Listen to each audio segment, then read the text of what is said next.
This video will review the steps to remove and install modules on a Daktronics PPX-1001 series display.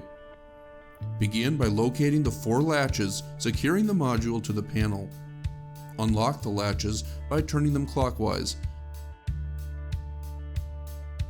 Then grasp the handles on the back of the module.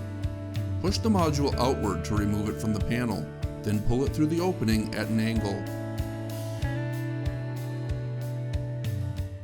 Reverse these steps to install a module.